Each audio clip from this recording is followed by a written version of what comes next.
Hi, it's Barbara Elvira Hokkanen again here, and this is Angel Talks.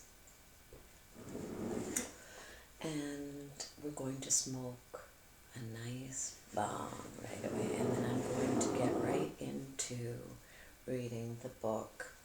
It's either going to be called Angel Zero or Zero Angel. I think maybe it's going to be called Zero Angel. I think it's going to be called Zero Angel. That's what it's going to be called. Zero Angel.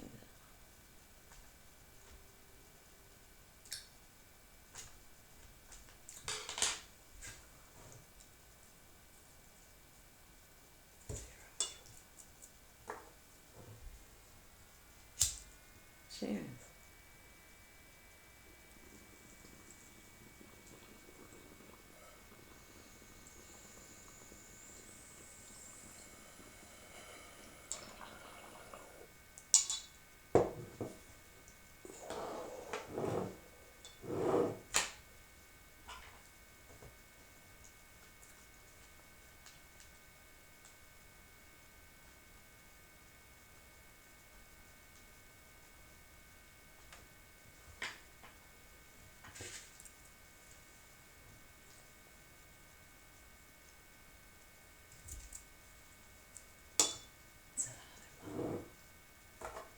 And I'm drinking coffee and cream.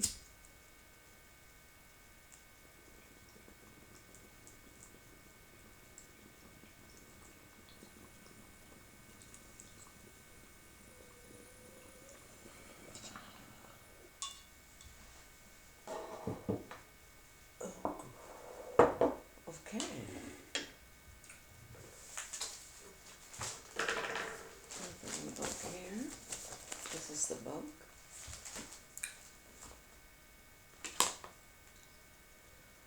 I'm going to test which glasses I can read better with. Test that.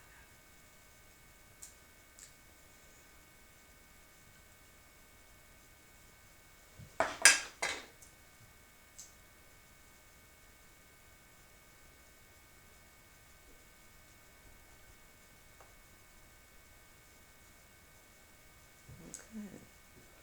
These ones. These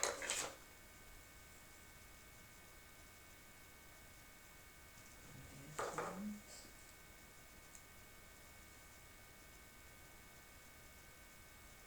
I think these ones. Okay. Here we go.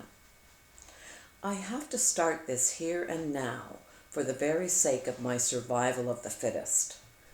I am more physically fit than any person I come into contact with. I am the second most loving person I've ever met after my biological mama, Bedos. I am reckless at times, bad at times, mouthy at times, blackout drunk sometimes, and it makes me smirk just the thought of it all. I can down at 26 in 5 minutes flat. All hail Mary Queen of Scots. I'm Irish, Finnish, German, Jewish. Is Jewish a nationality? Well, my father's biological father was part Jewish. My biological father is in jail for murder. I smoke weed. I love to fight. I want to go to Thailand to study MMA fighting. I need to get away from this trap I'm trapped in. I smoke weed, which makes me lazy and comfy and cozy and loving to just peace out at home, play Fortnite alone or with friends playing from a different location. Let's talk about abilities. I can host people all day long at this crib.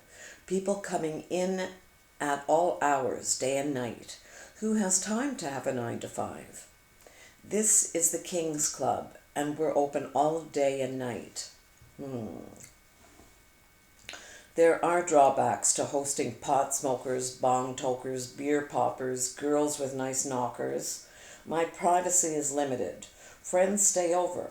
We have a queen-size bed and a futon. The floor has been the sleeping place for half a dozen guys by times. Really, and the place is not that big. It's a one-bedroom. in a building once owned by my mother's boyfriend. A lot of welfare cases in here. My mom is on disability. She is not what you'd expect. The rest of the family thinks she's over the top, too far out. Pot smoking back in the day decades ago when pot smoking demonized you. My family, the family that raised me, is very narrow-minded, judgmental. Conditional love is what they offer.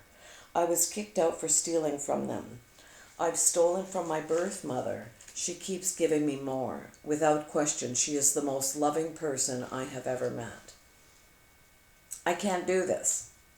I can't. I have to switch up. I'm not a 20-year-old boy. I'm Mama Bedos, the trap mama to four gorgeous young men, age 18, 19, 20, and 20. I think Breeze is 20, Cooper is 18, Cameron is 19, Dominic is 20. I want to write this, and Breeze is 20. I want to write this book to save my sons. I wanted to save everybody, but my help may not be help at all. Providing an apartment for free, and TV and internet for free, a phone for free to my son. But I say I will keep doing this for as long as I possibly can. For 15 years I didn't do anything to help them. I didn't pay a cent, save a couple of $50 bills and a few school supplies. I was frozen dead in my tracks when my sons were kept from me. I ceased to care about anything, really. I shut down. Plus, I felt spied on by Phil Collins. But how could this be a movie for them?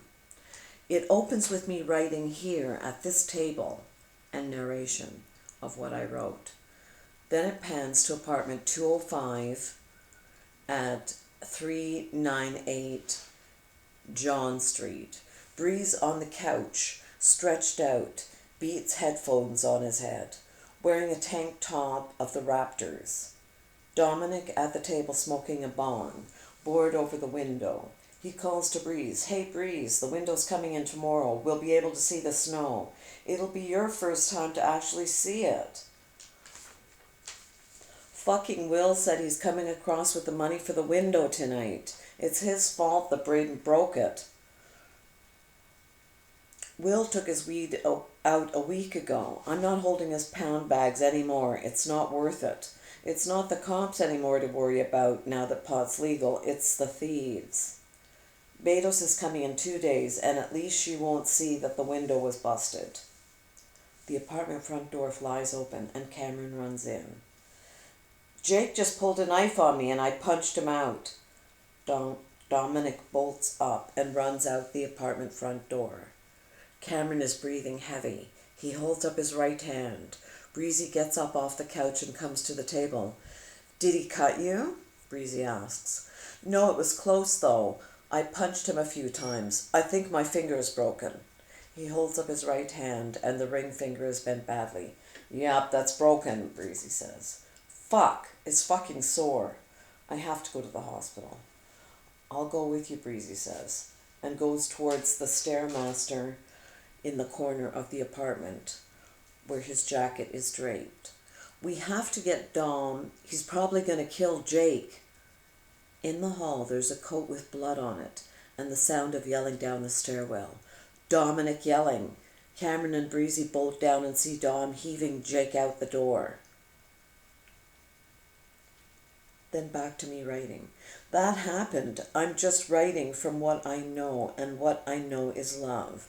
I am filled with love and happiness. There is nothing better than talking to my 2 sons. Only better being with them right in the same room is what I love. In the same apartment. I have an apartment through disability subsidized by the mental health agency in town. I'm a case. I'm bipolar. Diagnosed about 18 years ago. My sons were kicked out of their house where they were raised, and they moved into my apartment. It wasn't easy at first. We hardly knew each other, hadn't lived together since they were 3 and 2. I didn't raise my sons. I was kept out of their lives despite a court order giving me a lot of maternal rights. I was kept from my sons for evil reasons. Not my evil, but my brother's evil mind. It is my brother who, kidnap my sons and never return them to me. I called thousands of times in the 15 years that I've been apart from them. I left answering machine messages. I was completely ignored. I'd been without my sons. I was completely shut out and kept from my sons. And all the while I was living a quiet, gentle life of goodness and niceness, all the while aching and pining and hoping to see my loved sons. I moved as close as I could to where they were. I hunkered down hoping to see them. For a time, a year or two, I saw them once a week for supper at my parents' place. My brother there, and after supper, me and my sons would go to the basement and play hide and seek, mini Nerf hockey, plastic pin bowling, or jump the chairs, or ride the treadmill. My heart beat strong and hard thinking of those times, picturing us in the nice comfy basement, playing, just being together. The boys would fight and wrestle like they were in it to the end. I'd worry they'd kill each other. My God, please spare my loved ones from murder. Love. I love the stores I steal from. I love the bargains I get. Deep, 10-finger discount rates. I'm not flip about the discount. I am super reverent and very grateful to God that I get away with what I get away with. And I don't want to talk too much about it because I don't want to jinx myself. If I even remotely brag, no. I'm 100% lucky and blessed and happy and grateful that I don't have to be talking to cops that bust me and then court and fines and jail maybe. But I am a kleptomaniac. Have been since I was 17. I just want to go to sleep now. Have a nice hot shower, then go to sleep. Deep sleep. The sleep of the dead. Who knows when we will breathe our last? Edward G. Robinson and Charlton Heston in a movie, Soylent Green. Eddie's last movie. He dies in the movie, then he dies in real life, not to make another movie after Soylent Green. He did Scarlet Street, a film noir that I think he starred in. My God, he's a great actor. Scarlet Street is one of my favorite films noir. This hair is just in here, I'll tape it in. Charlton Heston is a great actor too. He sure do wear them toupees though. Oh, for the love of hair. A tip I've always used when things get too much, go to sleep. And if you have trouble going to sleep, put earplugs in. Your brain will stop thinking if you put earplugs in. Well, that's what happens to me, and that's what I do. Things are just fine, and I'm just tired, sleepy. I decided, because it's cold in the bedroom, I feel that I have a little bit of a sore throat, I'm going to pass on the shower. I tell you, my loves, that will be reading these words, what gives me extreme inner joy, peace, happiness, and love is God, my relationship with my Maker, who I call God, as I've known him since childhood. I couldn't do any of this, any of anything, without the comforting partnership of my Maker. Whoever or whatever made me, I figure whoever made me has the intelligence to contact me, communicate with me, and wants to communicate with me. And we do communicate through my super loving dreams every night, as well as all day long I'm in contact with God. Every thought in my head is a prayer to God. I'm in deep love with people. That's how I wake up, deeply having loved in sleep. So I awake in a haze, daze, maze, praise to God of love. God is all things, I say. No, God is not all things. I think God is a separate entity that creates like me, supernatural. I am supernatural. I have augmentations and beauty considerations and enhancement, but I am natural in my feelings, loving mostly, deeply, truly, holy. I don't hold back too much. Oh, I do hold back in giving love to some, because it wouldn't be welcomed perhaps or appropriate. So I do hold back love, but not in spirit love.